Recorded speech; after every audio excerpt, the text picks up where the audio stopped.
Why was the Yemi Okonlawan's unmaxing not dramatic? It's a big question. Hey guys, welcome to Back with Better Studios. My name is Adeshewa and Happy New Year! So today I'm going to review a Netflix movie which is Lisabi, A Legend is Born, which is the part 2 or will I say completion of Lisabi, The Uprising, starring Adedimeji Lateef, Adebimpe Adedimeji, Odunlade Adekola, Deyemi Okonlawan and others, directed by Niyi Akimolayan. For you guys that are familiar with Lisabi, you will know that the part 1 was released in December 2024 and we were all expecting the part 2 in January, which they did. They released the part 2. And so, of course, this is a review rather for the part 2. So I'm going to start with the story. For the story, sincerely, I feel I was not really satisfied or I did not really enjoy the story as much as part 1. That's just what I'm going to say.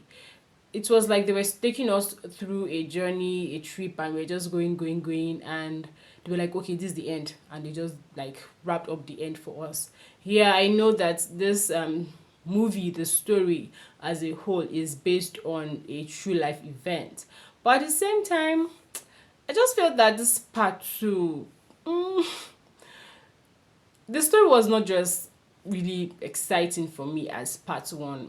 Personally, maybe I just felt that if they've just added a bit of this story of this part 2 and just maybe put the end and just added everything to part 1, maybe it should have just been fine, I think. But yeah, that's just it considering the story.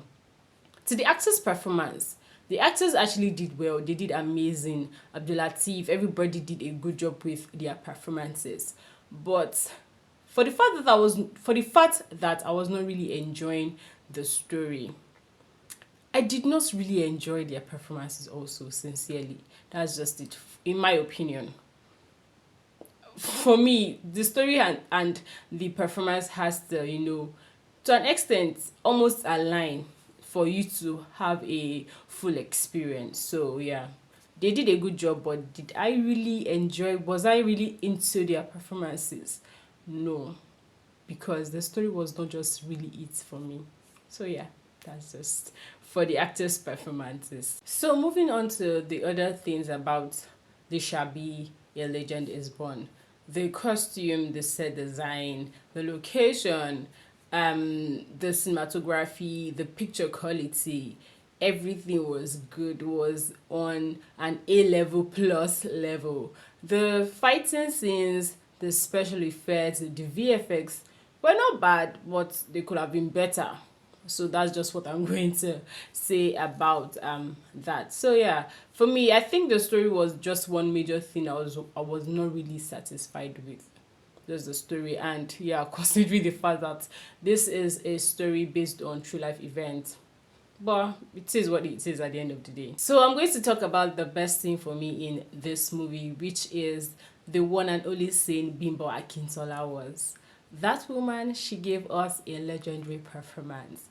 I really liked everything she did in that scene. The fighting, the emotions, everything was just on point, sincerely. Even some people were comparing it with the water scene in Baobali.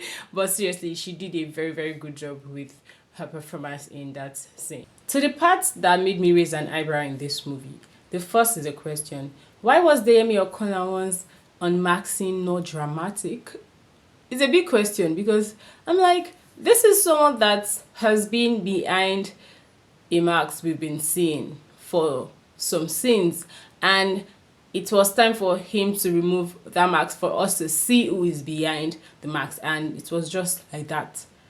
No bing bing bing, no guess something like that. Yeah, but it just felt that there was those spice. We did not just get the flavor of that scene, that particular part in that scene. So that is one. The second, I would say it's the fighting scenes, or will I say in the fighting scenes, but I'm not sure if I should say it's a continuity issue or is the editing issue. The one that I'm going to talk about that you guys can understand, there were some, but I'm just going to talk about this one for you guys to understand what I'm trying to say.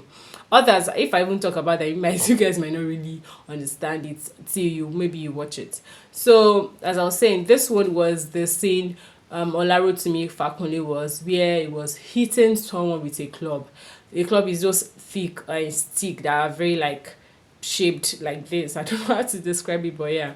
So he was hitting someone with that club, and the splatter of blood on his face and neck and chest. I'm like, this action and reaction is not the same level at all, because that weapon is a kind of thing that you keep hitting on someone that breaks the bone, not really like makes what I say water makes blood come out from someone's body. It can break your bones and all of that. Even before blood start coming, it's going to like take a while. But he just kept hitting like 2 times, and we just saw blood all over his face, all over his chest. I'm like, okay, so maybe it was hitting for quite some time, then the editing just cut it to that part, or maybe it was a continuity. I really don't know what's a fault, but yeah, it is what it is. So those were just the two parts that made me raise my eyebrow. There are other parts, but yeah, just this one were really particular for me. So guys, this is my review for Lisabi, A Legend is Born. So did I really enjoy this part 2? Not really. At least compared to part 1, not really. And I don't want to sound like we are being ungrateful, because let me speak for myself. I was really expecting this part 2, and now it is here. Is this, is that? That's what I've been saying in this review. But truth be told, it's been said in Yoruba that "Oto ni sọ pé kọ́má sọ̀hún." The truth we not say, we should not say it. So it is what it is, right? Let me know in the comment section, do you like it? Do you have a best scene like I did? Just let me know what you think about Lisabi, A Legend is Born. Okay, my name is Adeshewa, and I'm going to see you in my next review. Bye bye for now.